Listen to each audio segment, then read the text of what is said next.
Well, thank you, Corrine and Bradley, for doing this. Go ahead. And why don't you, Corrine, tell us why you decided to volunteer for such an event. I really appreciate you doing this. I'm very happy to participate in this event. This is something that I am passionate about. I believe that especially the Black community needs more education about coronavirus and the impact in the daily life and just moving forward, especially in this age where testing is more available and people are going to try to get back to normal. So I'm very excited to hear what our doctors have to say. Yeah, thank you so much, Corrine, because this was an effort that you put forth and it didn't just happen today. I just want to thank our frontline doctors for being here today, for answering the call to duty every day. One thing I know for sure is the coronavirus is like going into a burning building, and we know that firefighters are known to go into burning buildings to save lives. And we should thank our doctors here today for every day going into the hospital to help people. So I want to thank you, all doctors, for doing that. And I want to thank especially our Dr. Bell Baylark. And I want to thank our Dr. Joy West. And I also want to thank our Dr. Tommy Latimer for doing this today and for everything that you do during this pandemic to help save lives.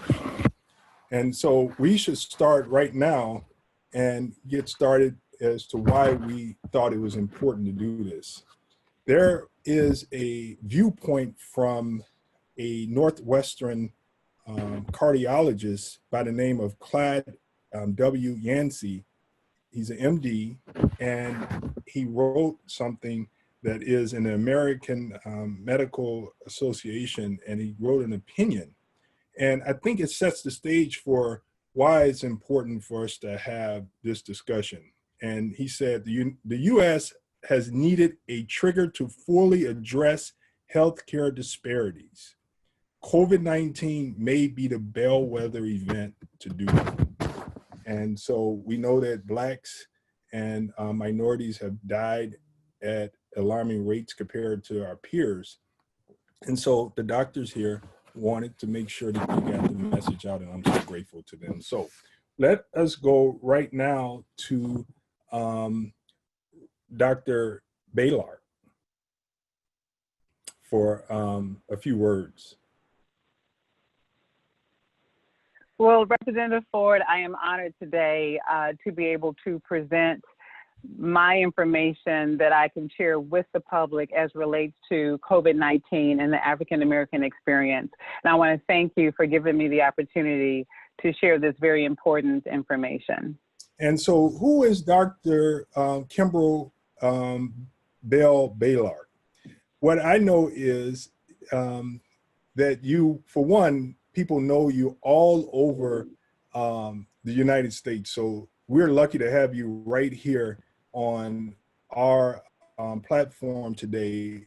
And you are Dr. Kimbrell Bell Baylark, is an assistant professor of clinical medicine at Northwestern University Medical School and on staff at Northwestern Memorial Hospital. Dr. Bell is a board certified internal medicine physician. She has also been appointed by Lieutenant Governor Juliana Stratton to the Justice and Equity Task Force for the state of Illinois, as well as the Equity Task Force at Northwestern Hospital. I want to also mention that we know that you have been appointed to the Illinois Diabetes Commission by the state of Illinois, the Secretary of Human Services in 2008. So we thank you for the work that you do in the state of Illinois. And we have now Dr. Joy West for a few words. Hello, Representative Ford. I also would like to thank you for giving me the opportunity to join my colleagues, Dr. Bell and Dr. Latimer, to share COVID information around pregnancy in particular. I have been a part of the COVID community since it first hit, and I'm happy to be here to share what I have learned and what we can do as a community. And Dr. Joy West is a medical doctor, and she is a part of the FACOG. And that is, I had to look it up because I just don't hang out with doctors all the time. In fact, I do my best to only see a doctor annually when I need to. And so thank you for being here. Let me just tell the viewers and the listeners what the acronym stand for, or would you like to tell us what it stands for and why it's so important to be a fellow of the FACOG? So the FACOG, the American College of OB-GYNs, in order to obtain board certification, there is some things that you have to do, including an oral exam and a written exam. And it simply means that I have attained the credentials to practice OB-GYN at the top of my game. So it is a way of making sure that I am delivering quality care to the OB-GYN community. Well, I read somewhere where it says that if you are, if your doctor is of the FACOG, you can feel confident that you will receive the highest quality health care. And so that's impressive. Thank you so much. And let me just give the viewers and our listeners a little bit about your background. You're a native of the South Side of Chicago, where she currently practices what is that? I said it all night. Obstetrics and gynecology. So, and that is, you do that at Roseland Community Hospital and Mount Sinai. Correct. And you also are past medical staff president at Roseland Community Hospital, where you previously served as the chair of the Department of Obstetrics and Gynecology. And let's see what else we could say about Dr. West. You earned your bachelor's degree from where? Augustana College in Rock Island, Illinois. And before we go to our next doctor, I want to go back to Dr. Bell Baylor, because I didn't ask you if you were board certified. Are you board certified, or are you you're on mute? Could you tell us if you're board certified as an internist? Okay, I didn't mute myself. So yes, I am a board certified physician, and I have been a board certified physician since I began my medical practice. So yes, and at the hospital in which I practice, you can only practice there if you are board certified at Northwestern. So we could feel confident that you will, that your patients will receive the highest quality of health care at Northwestern as well. Yes, sir. All right. And how about if we go right to Dr. Latimer with a few words? Good morning, and I wanted to thank Representative Ford and Corinne for this opportunity to speak to the viewers about COVID-19 in children. I'm a pediatrician, and I'm just happy to be here along with my colleagues, Dr. Kimber Bell Baylark and Dr. West. And thank you so much, Dr. Untitled Latimer, MD, and you're a graduate of Cornell University, University of Michigan Medical School, and the University of Chicago.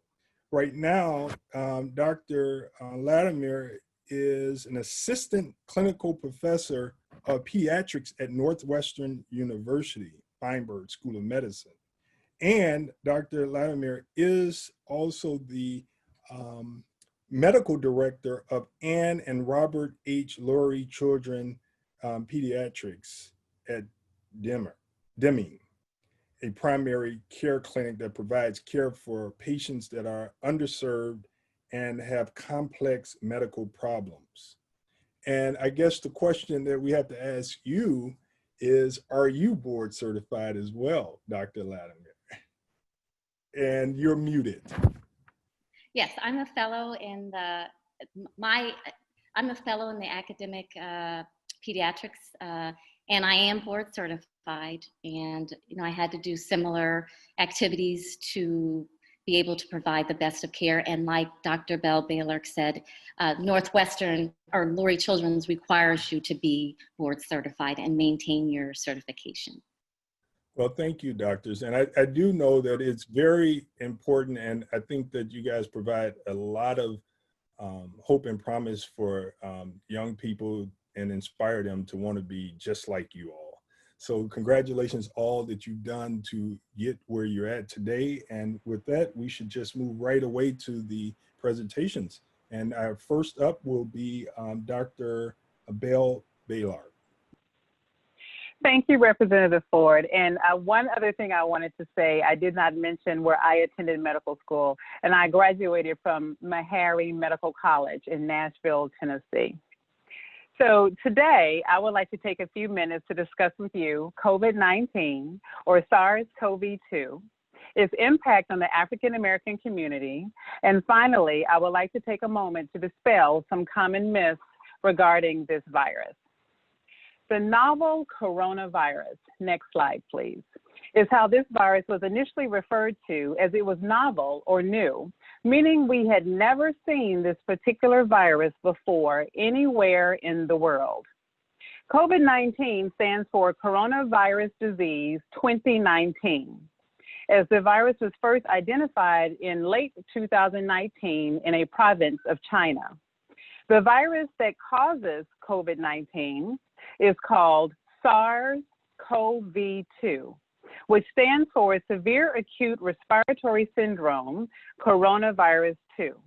As you may recall, we had a much smaller pandemic in 2002-2003 known as SARS, or SARS-CoV-1, was very deadly as well, but fortunately did not affect nearly as many people. Now, there are 7 different coronaviruses, 4 of which are benign or harmless. As a matter of fact, everyone listening today has likely had a coronavirus infection, as it causes up to 30% of the common cold. However, 3 of these 7 coronaviruses are deadly, and 2 of those 3 are SARS-CoV-2 in the early 2000s, and now currently SARS-CoV-1 in the early 2000s, and now currently SARS-CoV-2, which is the virus responsible for the COVID-19 disease and the COVID-19 pandemic. The third one is MERS, M-E-R-S, the Middle Eastern Respiratory Syndrome, and it was first reported in 2012 in Saudi Arabia. Lastly, as you can see in this commonly seen image of the virus, the spike-like projections are similar in appearance to a crown. Corona means crown, thus the name coronavirus. Next slide, please. Now, many have asked, where did this virus come from? The origins are believed to be from a particular species of bats in a province of China. It is felt that these bats may have infected other animals, and then there was animal to human transmission. As is depicted in this schematic, this is thought to be the case for SARS, MERS, and SARS-CoV-2, which is the virus that caused COVID-19. Next slide, please. COVID-19 is known to be transmitted primarily by respiratory droplets secondary to sneezing, coughing, or simply talking. If these droplets come into contact with the mucous membranes of the eyes, nose, or mouth, the disease can be transmitted. It is also potentially transmitted, though less commonly, by touching objects that may have the virus on them, where the virus could live up to several days. So if one were to come into contact with these items, such as a door handle, and touch their eyes, they could potentially become infected. Symptoms can manifest differently in different people. Some persons may experience mild disease that may only consist of a cough or sore throat. Others may experience fever as high as 102 to 103 degrees, extreme fatigue, and severe shortness of breath. And ultimately, these persons may require mechanical ventilation in the intensive care unit, where they tend to suffer from a severe viral pneumonia. It is believed that some individuals may be asymptomatic, meaning that they do not exhibit any symptoms. But if they were to come into contact with a vulnerable individual, and vulnerable meaning a person with diabetes, heart disease, lung disease, severe obesity, asthma, or age greater than 65 years old, that person's disease course could be life-threatening. In general, 80% of individuals who contract COVID-19 will have mild to moderate disease and will recover at home and not require hospital admission. However, 13% will have severe disease requiring hospitalization, and 6% will require mechanical ventilation in the intensive care unit. So the odds are in the favor of most people of having a favorable outcome, but regardless, caution is strongly advised. Next slide, please. This schematic demonstrates how we prevent transmission. Use of masks or face coverings. So if two people are interacting, one COVID positive on the left and one COVID negative on the right, if neither is wearing a mask, obviously risk of transmission is very high. If the COVID negative person is the only one wearing a mask, there is still a high risk of transmission and that the uninfected person will still become infected. However, if the COVID positive person is wearing the mask and the COVID negative person is not, the risk of transmission drops dramatically. Furthermore, if both persons are wearing a mask and we include social distancing of at least 6 feet, if not greater, the risk drops even further. And finally, if the COVID negative person is in his house and the COVID positive person is outside, the risk is 0. Next slide, please. In addition, social distancing of at least 6 feet and frequent hand washing is important with warm water and antibacterial soap for at least 20 seconds and or the use of an alcohol-based hand rub, aka hand sanitizer, that has at least 60% alcohol. Ultimately, washing with soap and water is preferred. Next slide, please. So just for further clarification, when you wear your mask, you are protecting others in case you have COVID-19 and do not know it. When others have on their mask, they are protecting you from COVID-19 in case they have it and do not know it. Many persons mistakenly believe that by wearing my mask, I'm protecting myself from getting COVID-19. Well, this is partially true, but the primary benefit of you wearing your mask is that you are protecting others from getting the disease in case you have it and do not know it. Next slide, please. Face covering recommendations. So who should wear? Individuals older than 2 years of age in public settings. Children who should not wear are children under the age of 2. Anyone with trouble breathing or unconscious, incapacitated, or unable to remove the mask on their own. How to wear. Wash hands, then put it on over your nose and mouth and secure under your chin. It should fit snugly on the sides and make sure you can breathe easily. How to remove. Handle only by the ear loops or the ties. Fold your outside corners together. Place in a storage bag. Wash your face covering after every 3 days or so of use, more frequently if preferred. Wash hands immediately after removing. Next, I would like to transition into, next slide please, COVID-19 and Black America.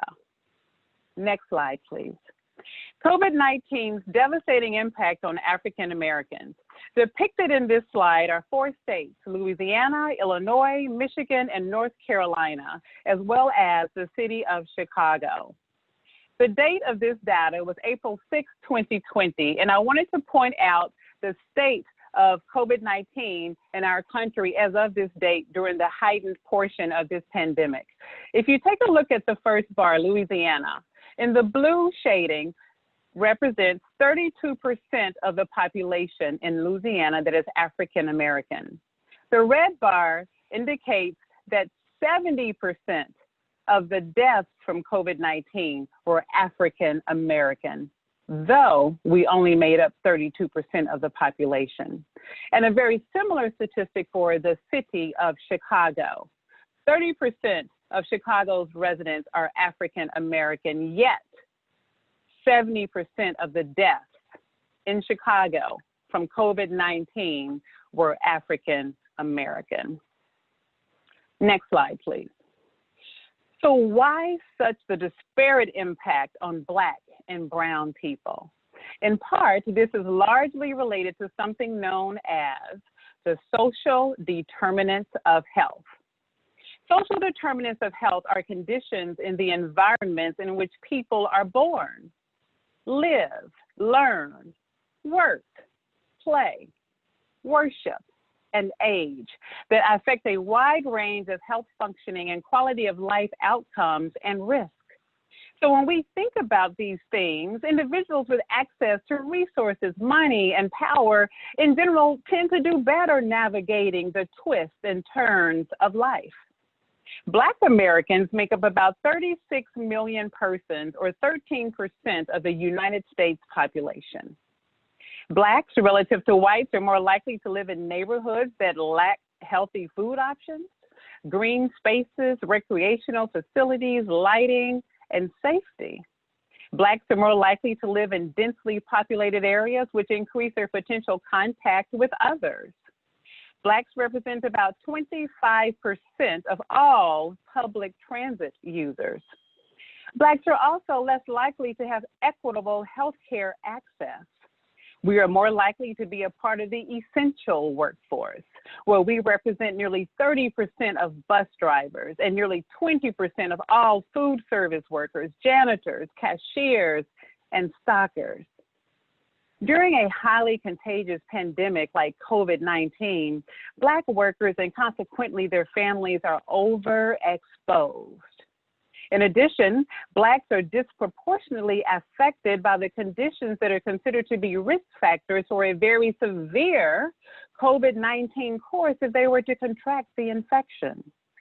These conditions include diabetes, chronic kidney disease, chronic lung disease such as asthma and COPD, immunocompromised liver disease, and severe obesity. The impact of COVID-19 has shed a very disturbing light on chronically and deeply embedded disparities in the Black community that must be addressed. This has resulted in the development of numerous work groups and task force and think tanks throughout this country, which will hopefully help us to address these disparities and promote a future with greater equity. Next, I would like to take a moment to dispel a few myths surrounding COVID-19. Next slide, please. Can regularly rinsing your nose with saline help prevent the infection with the coronavirus? No, there is no evidence of this being true. Next slide, please. Can eating garlic help prevent an infection with the coronavirus? Yes, garlic is a healthy food that may have some antimicrobial properties, but no, it cannot help prevent infection with coronavirus. Next slide. Does the coronavirus affect older people, or are younger people also susceptible? People of all ages can be infected by the new coronavirus. Next slide, please. Are antibiotics effective in preventing and treating the new coronavirus? No. Antibiotics do not work against viruses, only bacteria. Next. Are there any specific medications to prevent or treat the new coronavirus? To date, there are no specific medications recommended to prevent or treat the new virus. However, since the development of this slide, the antiviral drug remdesivir is showing a lot of promise for treatment. Next slide, please. 5G mobile networks do not spread COVID-19. Viruses cannot travel on radio waves or mobile networks, and COVID-19 is spreading in many countries that do not even have 5G mobile networks. Next slide, please. Drinking alcohol does not protect you against COVID-19, and it can be dangerous, actually. Next slide, please. Being able to hold your breath for 10 seconds or more without coughing or feeling discomfort does not mean you are free from the coronavirus or any other lung disease for that matter. Next slide, please. You can recover from the coronavirus disease. Contracting this disease does not mean you will have it for life. Next slide, please. Exposing yourself to the sun or to temperatures higher than 25 degrees Celsius does not prevent the coronavirus disease. Next slide. So in closing, for your consideration, let's use the example of watching a baseball game from behind a fence. Equality is when we are all given the same foundation or the same footing, despite the fact that we may still not have what it takes to see the baseball game beyond the fence. Equity is when our individual differences are taken into consideration and we are each provided with what we need to be able to see the baseball game beyond the fence. And liberation is when the fence is removed. Next slide, please. Thank you. That's fantastic. Thank you. And now we'll go to Dr. Joy West. Thank you, Representative Ford. Again, I'm honored. It's a privilege to be here with you and with our community to share my thoughts and what I have learned along the way regarding the COVID-19 pandemic and pregnancy. We are at war with this virus, and it is critical that we stay focused and that we fight back. I want to say that the pregnant patient is the one of the vulnerable members of our community. And we want to make sure that the future of our community and our pregnant women carry the future of our community. We want to make sure that they are provided with information before, during, and after the pregnancy. Next slide. So it's important that we all know that quality care, even during this COVID pandemic, is a right that every woman has. And even with all that is going on around us, everything about pregnancy, from the beginning of the pregnancy, the prenatal care, during childbirth, postpartum, all aspects of prenatal care need to be continued at the highest quality of care. Pregnant women, again, carry our future, and in order to make it through this pandemic, we need to make sure that they are receiving the care that they need. Next slide, please. So the question becomes, with the COVID pandemic, with the virus, are pregnant women at any more risk than anyone else in our community? Currently, there is no data that shows that pregnant women have greater risk. So again, we have not seen that the COVID-19 virus gives pregnant women any more severe effects or outcome. We do know that during pregnancy, a woman's body is a little bit more immune to respiratory infection. So it's important that all of the precautions that Dr. Bell-Ballark has just reviewed, that pregnant women make sure that they are taking those precautions. Next slide, please. So how can pregnant women protect themselves against the coronavirus? As Dr. Bell-Ballark says, those precautions include the same precautions for everyone else: washing your hands frequently, avoid touching your nose and face, social distancing, and also, of course, with coughing, sneezing, you want to make sure that you are coughing or sneezing into your elbow. And a critical point here is seeking early care. If you have any of the symptoms that have been outlined, we don't want pregnant women or anyone in our community to wait too long. We want early care for our patients. Next slide, please. A lot of women have asked, what are the risks to my pregnancy? And what are the risks to my baby with the coronavirus? We still don't know a lot about the coronavirus. There is still a lot of data coming out. It's only been a couple of months, so women who have gotten pregnant early on or may be in the mid portion of the pregnancy want to know, will my baby be affected if I am positive for the coronavirus? What we do know is that to date, there have not been any studies where the baby has been infected by what we call a vertical transmission, meaning that the virus was passed through the amniotic fluid or breast milk even to the pregnant mom.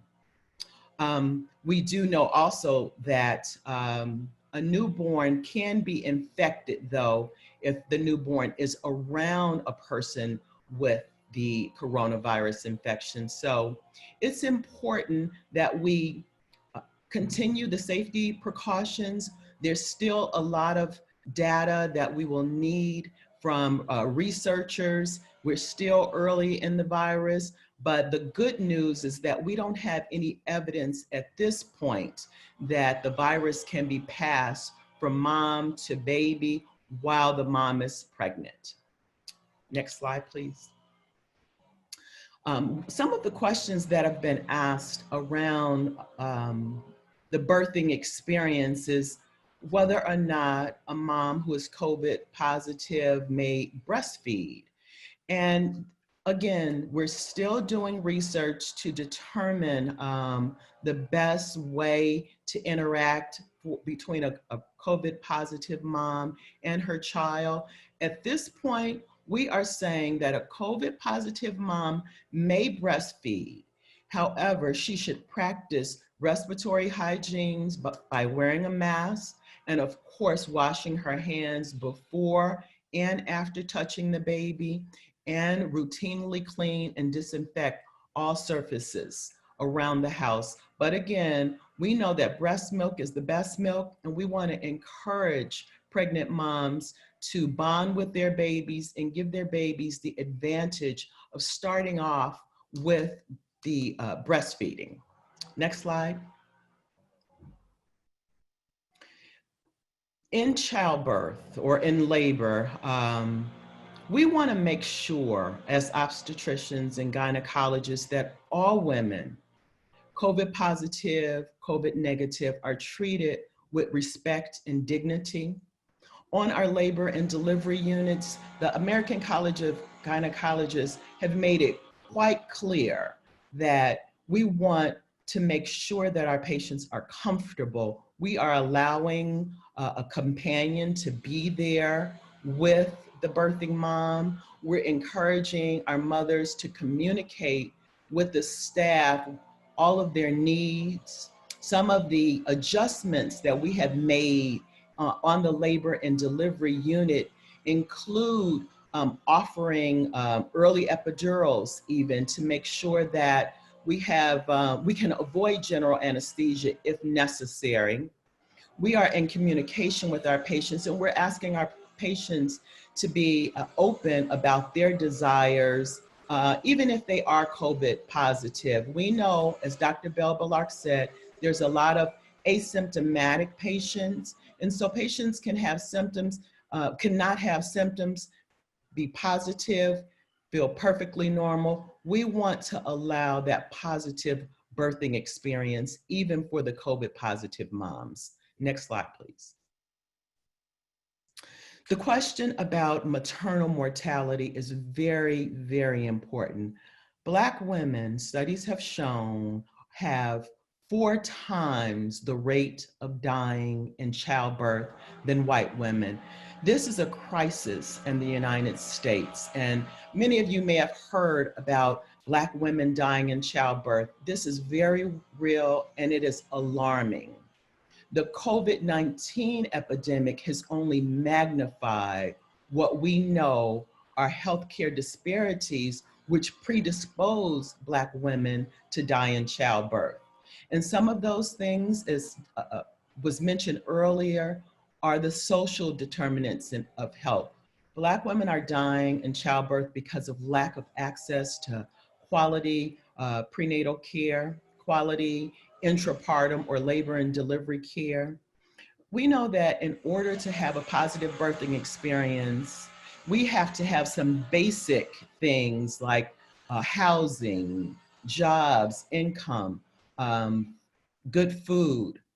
Access to quality care is necessary in order for us to decrease the rate of women who are dying in childbirth, and also the impact of the coronavirus on the Black community.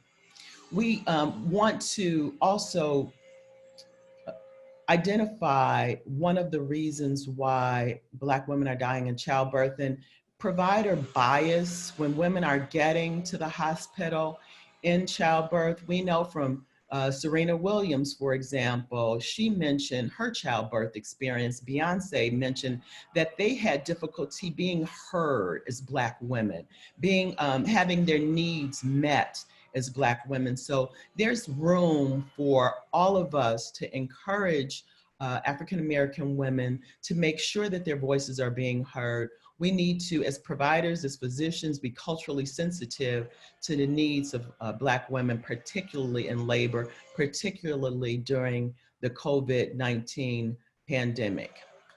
The next slide, please.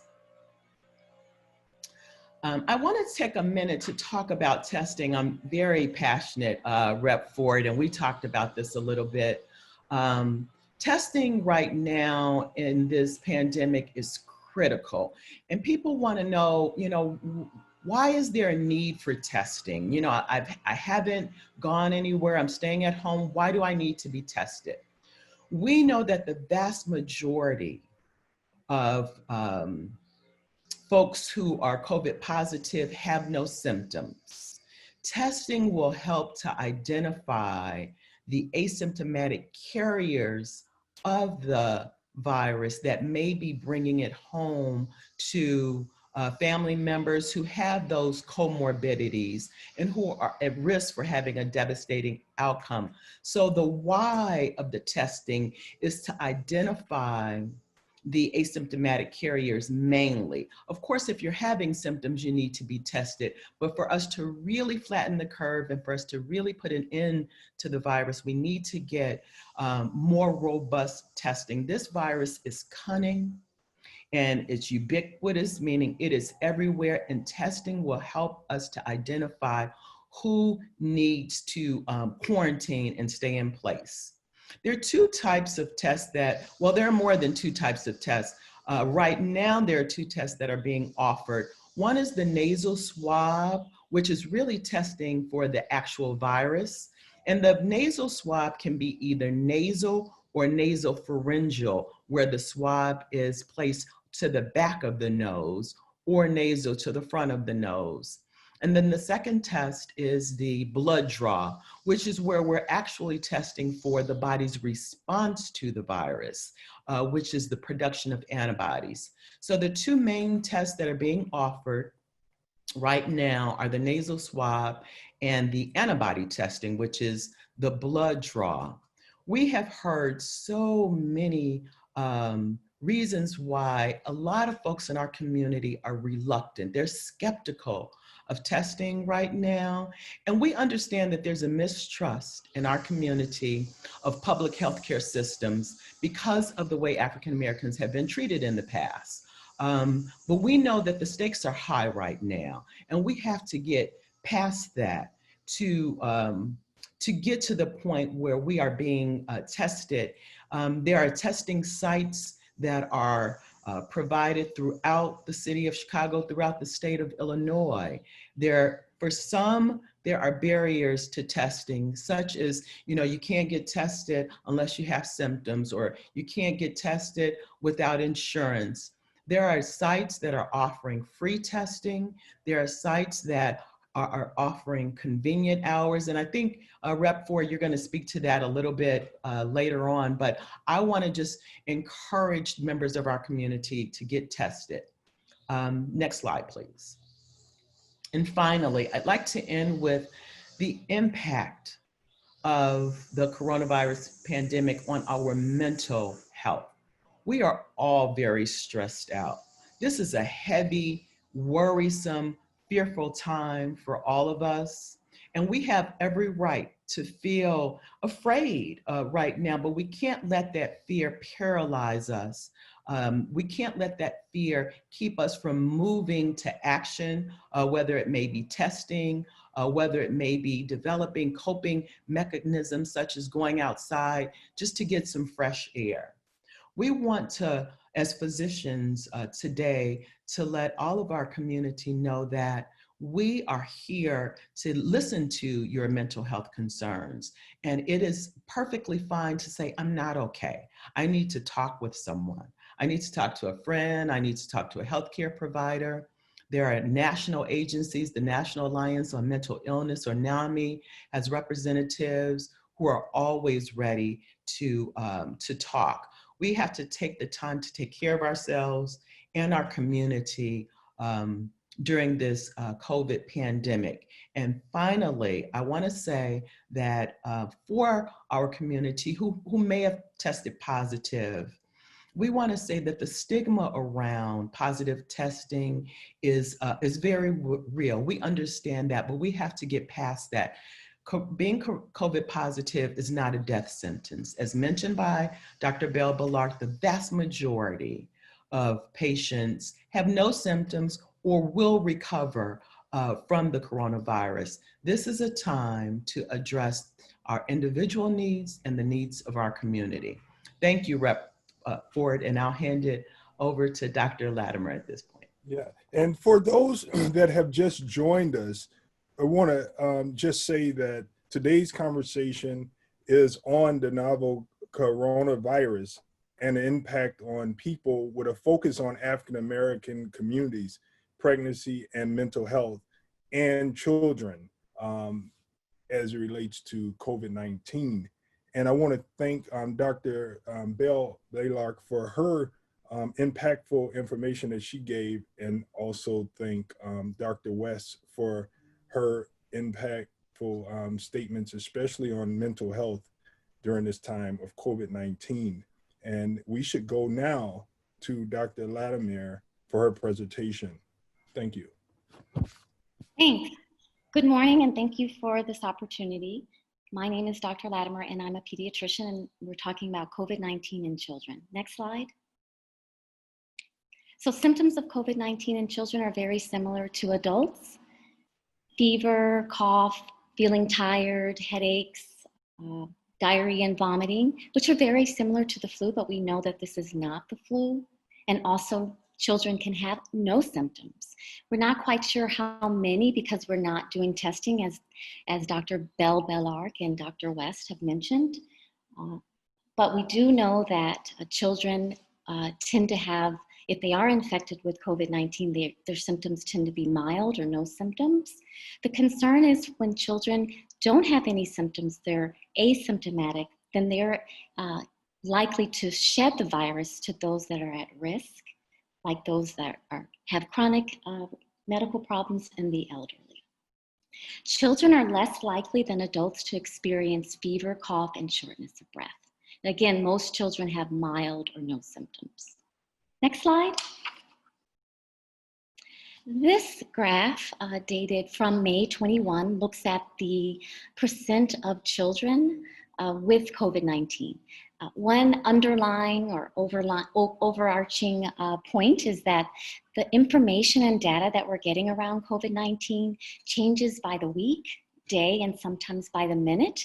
And so the total number of cases right here, May 21, was 1.28 million, but of course we know that number has gone up. And but the percentage of children with COVID-19 has remained about the same, 3.7 to 4.2. Next slide. This graph is the shape of the US. Let me just orient you. On the left is California, and on the right is New York City. And those states that are deep purple represent the states with the highest number of COVID-19 in children. And Illinois is one of them. Next slide. This slide, again from May 21, is just another way of saying the same thing, that children represent a pretty small amount of cases of COVID-19. Overall, percent of children is 4.2, but there are multiple states that are reporting 5%. Illinois is one of them, it's about 6%, but then there's some states, including New York City, that has less than 3%. Next slide. So again, children do very well when they do get infected. They tend to have mild symptoms, but unfortunately, some children do require hospitalization. 0.4 to 2.1% of children require hospitalization, and there have been reported deaths, but thankfully that number is very small, 0.6%. And indeed, some states, many states, are reporting zero deaths.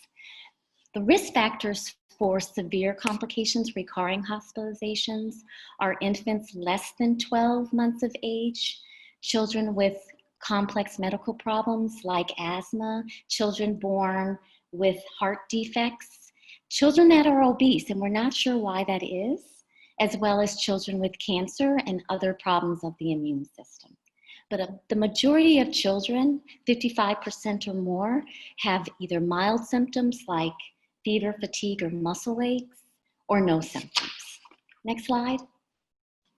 Now we're talking about multisystem inflammatory syndrome in children, or MISC. Perhaps you've heard about this or read about it, heard on the radio.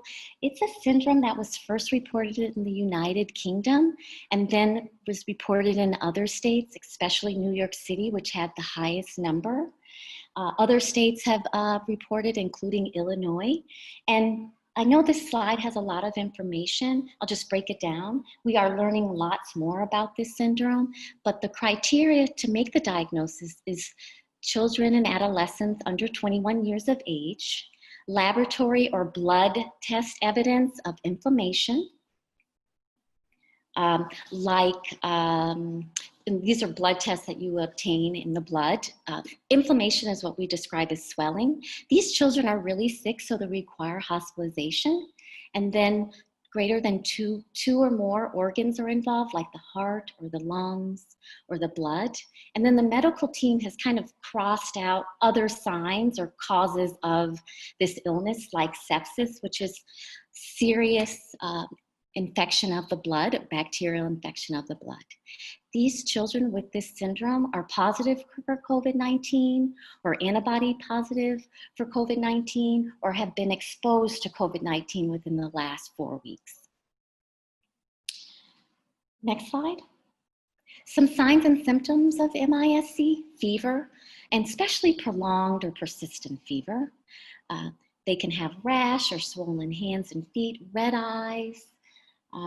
They can have diarrhea and really severe abdominal pain or belly pain, but some really concerning symptoms that warrant hospitalization for greater monitoring is low blood pressure or shock, inflammation of the heart, and this is swelling that involves really all the layers of the heart. So the lining of the heart, the vessels, and veins of the heart and valves. Children can go into kidney failure and need a ventilator to help them breathe. But again, the majority of children do very well, and this is a very rare syndrome, and we're not quite sure what are the risk factors. We're still learning a lot. The treatment for this is hospitalization, IV fluids, monitoring, and steroids. And so an important thing to note is most children do well. If parents have concerns, then please call and talk to your pediatrician. Next slide. So what can children and adolescents do? And I think this is another underlying thing that has been discussed with Dr. Bell-Bailark and Dr. West slides. Children can and should make sure they're washing their hands. Soap and water is just fine, or hand sanitizer. Cover your cough by coughing into your elbow. This is advice that we were recommending during the cold and flu season. Children should wear a mask, and if you're 2 and over, should wear a mask and try not to touch it. However, children that have intellectual or developmental disabilities, if it's a problem and it makes it challenging or difficult for them to tolerate the mask, then parents can throw over a thin cloth or blanket. The parents and children should clean and disinfect high contact areas like toys and practice social distancing. And parents can help ensure this is happening by modeling this very behavior. Next slide. What else can parents do? Parents can keep their children safe by keeping up to date with their well child checks and vaccines. Understandably, parents are not taking their children to the clinic as frequently for their well child visits and checkups. And they're even not going to the emergency room or the immediate care if their child is ill.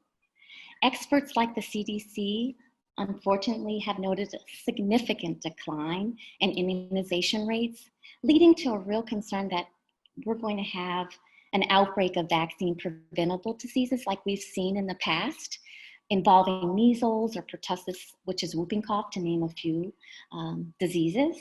And well child care checkups are not just for shots, but it's a way to ensure that your child is growing and meeting their developmental milestones. And given these really stressful times, it's an opportunity for the physician to make certain that they're looking and assessing for mental and behavioral health, which is what Dr. West mentioned.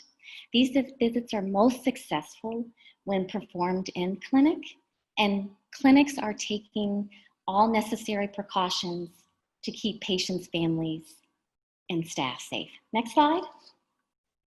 Other things that parents can do is encourage physical activity and playing. Bike riding is a very popular activity. The bike is a hot commodity right now, and so bike riding is a great way for the family to explore Chicago in a safe way, wearing your helmet, and practice social distancing. In fact, with fewer cars and with the mayor opening up some streets, it's a safer activity for children and families to engage in. Families can have a fun time playing board games. It's a great way for families to participate and play together. There's walking and dancing and reading for fun, all the while limiting screen time. Next slide. Parents should also be really mindful about keeping a regular schedule. When I see children and adolescents in my clinic, I ask them, how are you doing? And what's your day-to-day like? And they say, I'm really bored. And then you ask them, what are you doing? And they're going to bed at 2 or 3 in the morning and waking up whenever and skipping meals and eating really late and just spending lots and lots of time on their cell phone. And ways to mitigate boredom is to develop a schedule. And in fact, older children can be included and should be included. And they can be an important part of establishing what their schedule is going to look like. Screen time should be included on that, but making certain that you have chores and school and play. This can help alleviate boredom, and it's also having a schedule can help, especially, it's super important for those children with special needs like autism, children on the spectrum. Having a routine helps promote healthy eating and sleep. Next slide. Parents can help relieve stress and anxiety by first acknowledging it or looking for it, and then doing ways to help relieve stress and anxiety. These are really troubling times for children, and we know for adults as well, but they're missing their friends, and they miss their teachers, and they miss their school. They miss their sports and activities and prom and graduation, because virtual graduation is not the same. So the first thing that parents and caregivers can do is just to label what's happening. Acknowledging what's going on is valid. It can be very validating.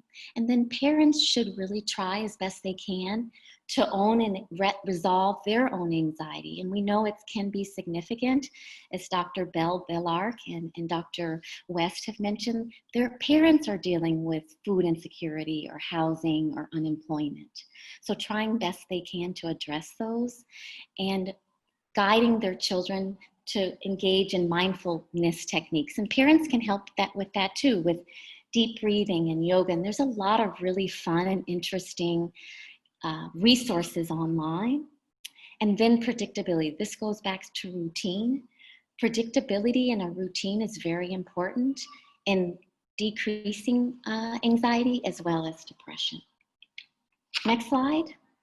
And finally, what are clinics doing to keep children healthy?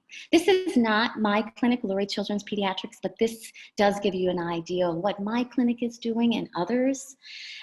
There are posters, signs posted that remind families and patients to practice social distancing and sit 6 feet apart or stand 6 feet apart. The waiting room has been removed chairs so that there's a lot more space to navigate and be able to practice social distancing.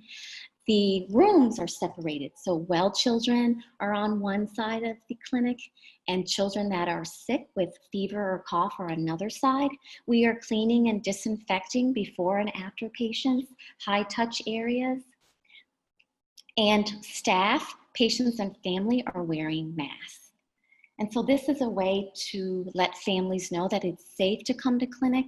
We are taking every precaution to keep families safe, and it's super important that children remain up to date with their vaccines and well child visits.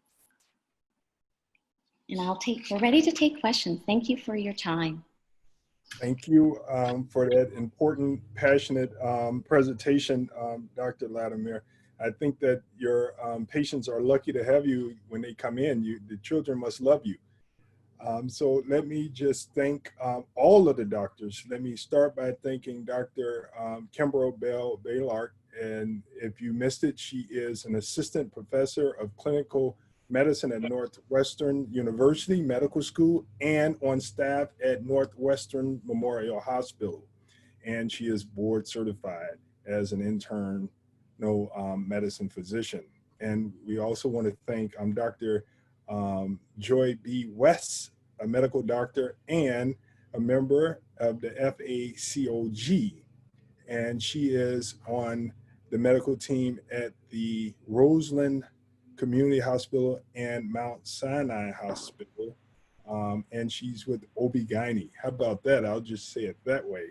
And then we also have a big thanks to Dr. Tommy Latimer from the, she's a clinical professor of pediatrics at Northwestern University Feinberg School of Medicine, and she is the medical director at Ann and Robert H. Lurie Children's Hospital.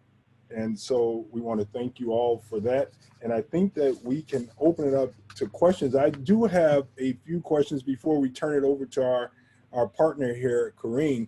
And one, the question that I'll ask Dr. Latimer, and that is, I think that you said that, there's this severe pediatric disease, and I think it's called MICS or something you did a presentation on. Is it true that that your hospital, there are no cases there of children with the disease?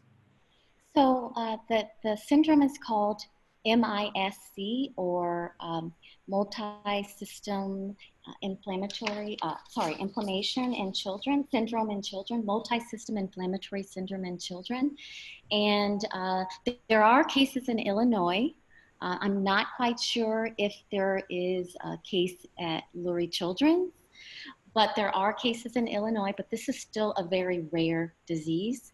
Again, for the most part, just want to underscore, children, if they do become infected with COVID-19, either have very mild symptoms, a fever, cough, or being tired, or no symptoms.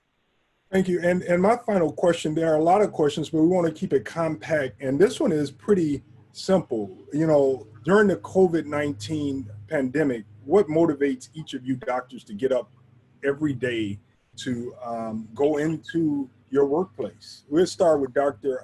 Bell Baylor. Yeah, so as I said earlier, I'm a graduate of Meharry Medical College, and one of our motto that was indoctrinated into every graduate of Meharry Medical College is service of God, serving God through serving mankind with our healthcare abilities and talents. And so I consider it to be an honor and a privilege to do what I do in serving my community and those people around me. And in practicing my craft, I'm serving God by doing that. And so during these times of COVID-19, when I look at what I can offer through my talents and treasures as a physician, it's a given that I'm going to do whatever I can do to help my fellow man. We'll go right to Dr. Latimer with the question, what motivates you every day to go to work? I love being a pediatrician. I love my job. And I'm gratified to work in a clinic that provides care to all children, but especially children that are underserved, so like Medicaid, and children that have special needs. And it's been very great to see. I take care of newborns and then I watch them grow and develop and thrive, but I've also really gotten to know their families, their parents as well, and develop great relationships. And so it's inspiring to see parents that are really struggling even before this COVID-19, really try to do their very best to care for their children and try to make them happy.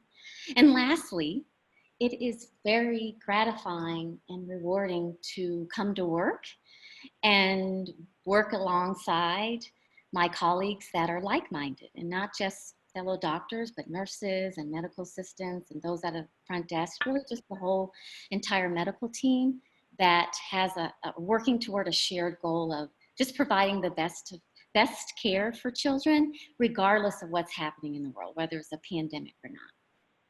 Thank you, Dr. Latimer. And what about you, Dr. Joy West? What motivates you and gives you the strength to continue during this pandemic, and even when there's no pandemic, to be a doctor and to help save people's lives and to help people live a healthy?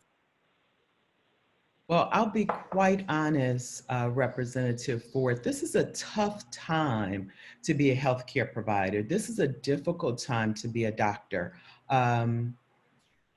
But I know that I have been gifted with the talent to be a physician, and this is the time, if there was ever a time, to use that talent to take care of my patients. I am motivated most by the fact that our people,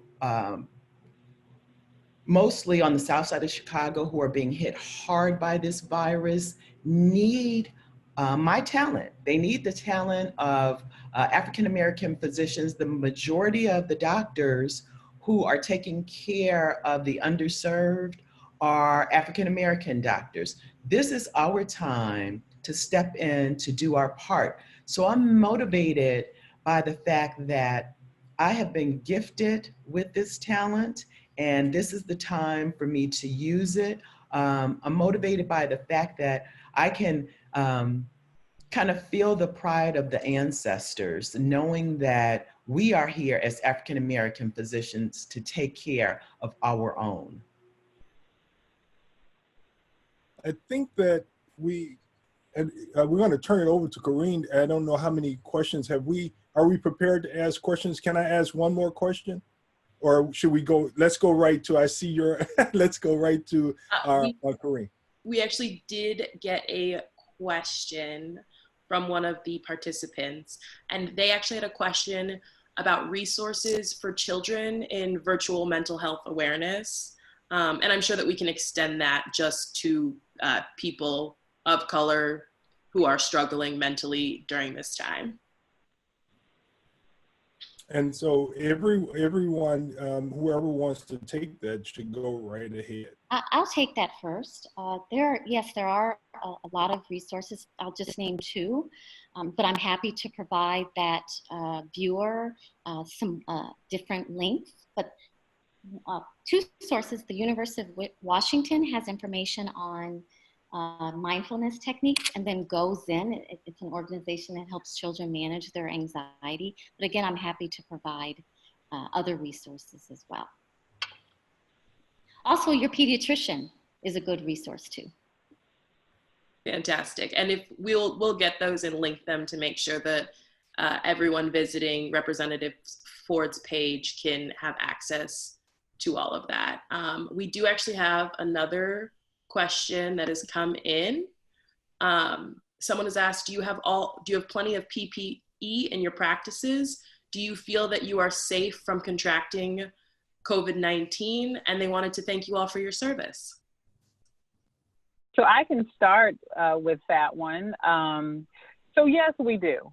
I will say that earlier on in the pandemic, as we all saw in the news, that there were fairly significant shortages as relates to PPE, but we do have plenty of PPE at this time. And yes, we do feel safe, at our place of work at the hospital and in the clinics. So right now, yes, we are properly equipped. Thank you for the question. And I'll respond as well. At Roseland Hospital and Mount Sinai Hospitals, we do have sufficient PPE. Roseland Hospital is particularly a vulnerable hospital. We have been unstable financially for a very long time. However, we recognize that it was important that the doctors and the nurses have what they needed to take care of the patients. So we have sufficient PPE for now. I made it a priority. I will not put my health on the line by providing care without PPE. So for now, we're okay, but we could always use additional resources.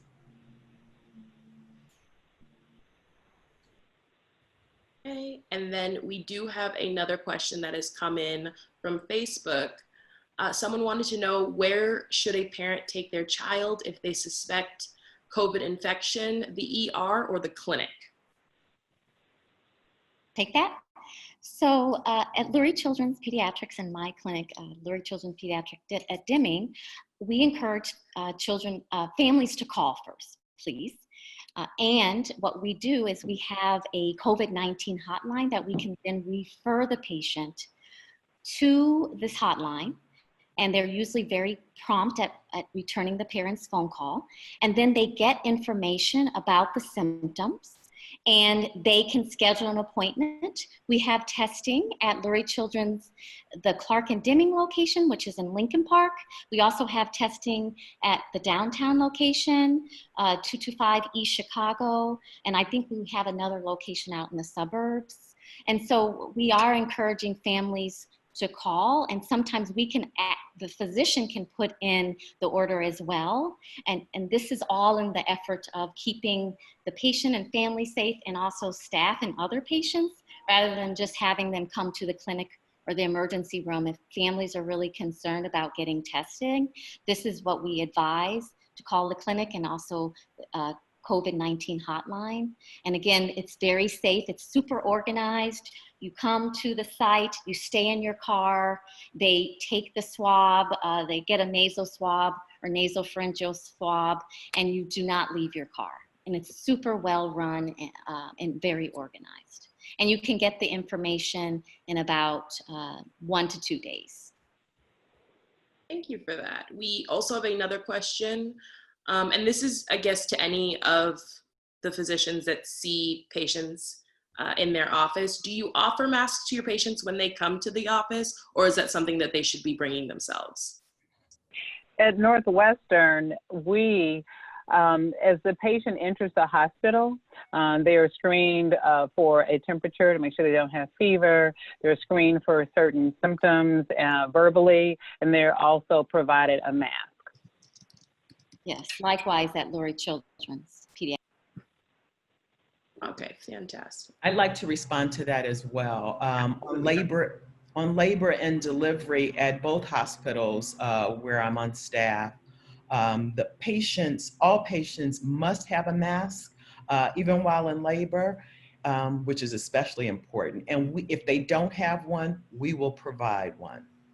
Okay, that's actually, we did get another question about women who are pregnant and if they're using masks in that situation and if the hospital is providing it. So thank you for answering that as well. And then another question that I had directed at Dr. Baylark, but obviously the rest of you can answer. What sort of COVID treatments can you seek if you don't have insurance, or if you don't have insurance for your children? What is out there available to people?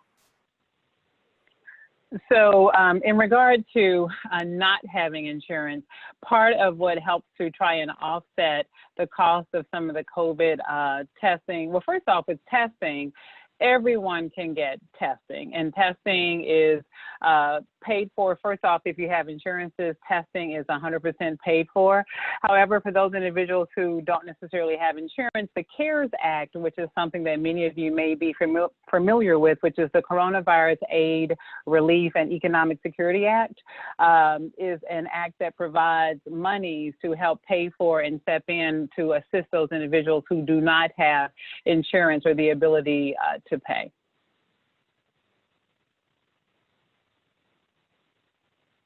Okay, thank you for that. Representative Ford, is there anything else that you wanted to ask? Well, I know there was a question someone wanted to know about resources for children and virtual mental health awareness. You know. Oh yes, I provided that. I gave 2 examples.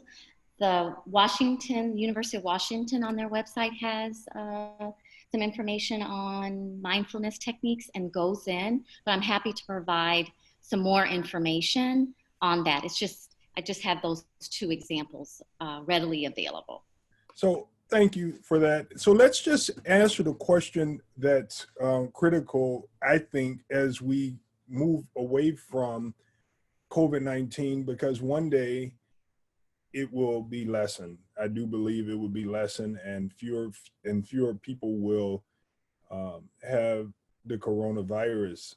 But we still will be left with what Dr. Yancey and many of you doctors on here, all of you, I know, have talked about the healthcare disparities. And Dr. Baylark, you talked about it. And I know Dr. Latimer and Dr. West, you deal with it just like Dr. Baylark all the time, because you deal with Medicaid patients and you deal with individuals that have defense in front of them. So my question is, now that the light has been shined, where do we go from here?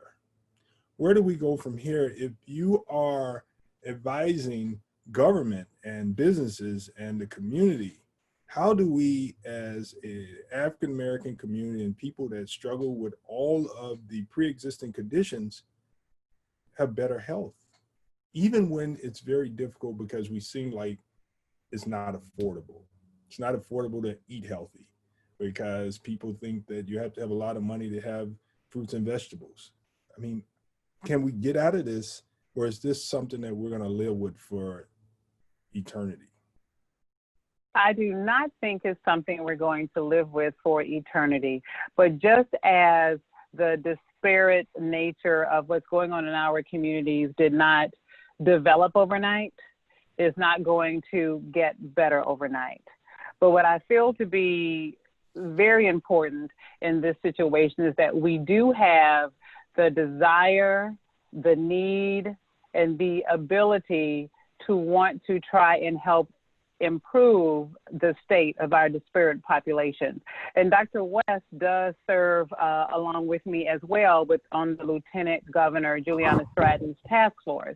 And in addition to that Equity and Justice Task Force, there are many other task force and work groups that are actually springing up all across the country.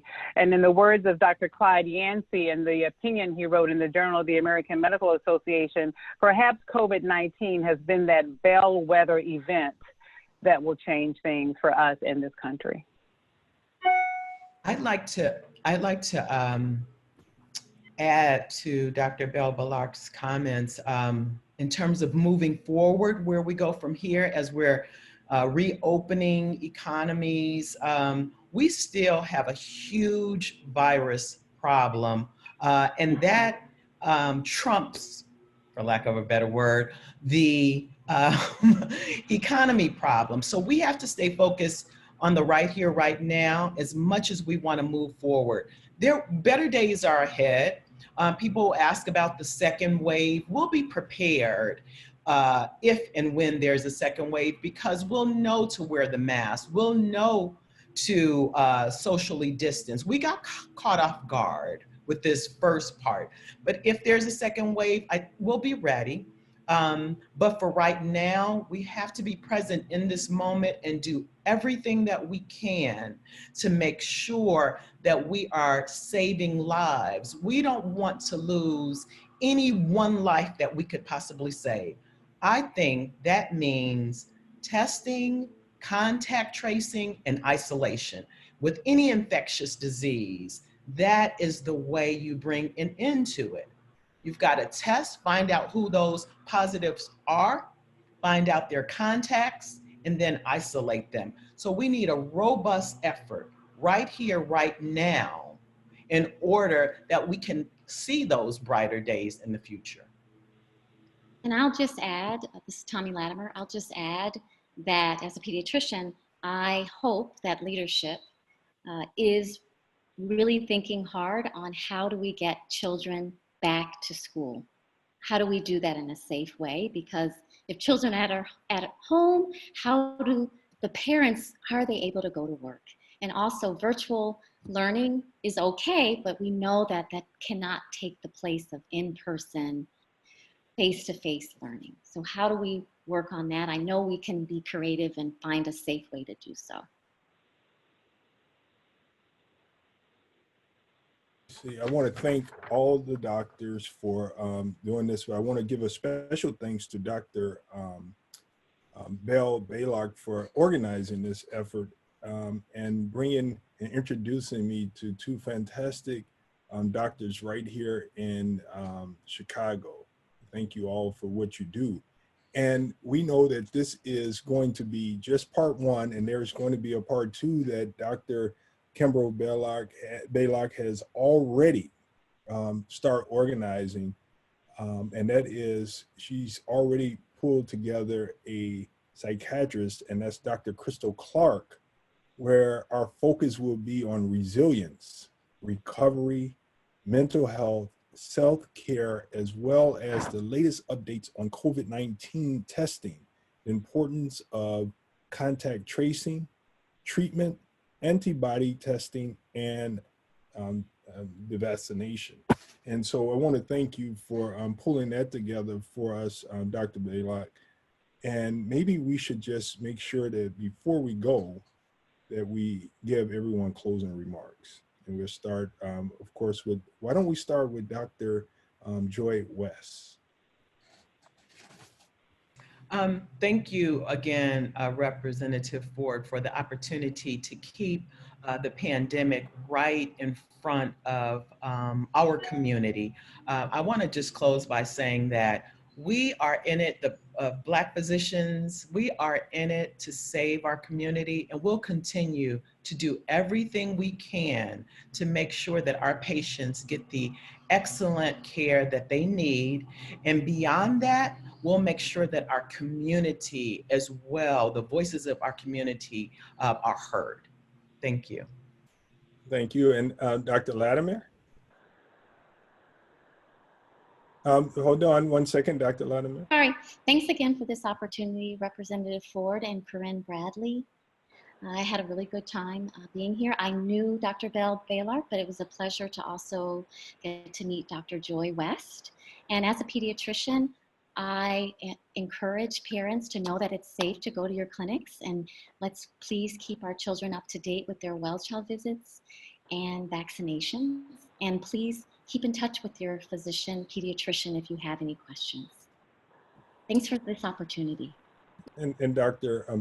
Baylor? And I am in 100% agreement with both Doctors Joy West and Tommy Latimer. Again, Representative Ford, I want to thank you so much for giving us this opportunity and this platform so that we can continue to reach our communities and to educate them, because as we all know, education is key. And as we move forward, we want to continue to support our communities in any way that we can. And again, thank you very much for the opportunity. Thank you. And of course, Corinne, you have any closing remarks and any final questions that may be appearing? Final questions, nothing from my end, but closing remarks. I did want to thank all of the doctors for sharing their knowledge with us. And I know that if any other further questions come in, we can reach out to you. This is the first of other webinars we can host just to make sure that the Black community has access to this sort of expertise. And thank you for allowing us to share this on multiple platforms and for just being so open and available to our questions. Well, I mean, I want that to be the final say, but I still have to make sure that I make it clear today that Corinne Bradley worked very, very hard with the doctors. This has been done over a week or so, getting the slideshows together and the presentations back and forth. And Karina is a volunteer. So thank you so much for doing this, taking your time out for doing this today. And I'll leave it back in Karina's hands so that she could close us out. Okay, thank you everyone for joining us. And we hope to see you again soon. Bye, everyone. Thank you. Thank you. Bye. Bye-bye. Bye, everyone.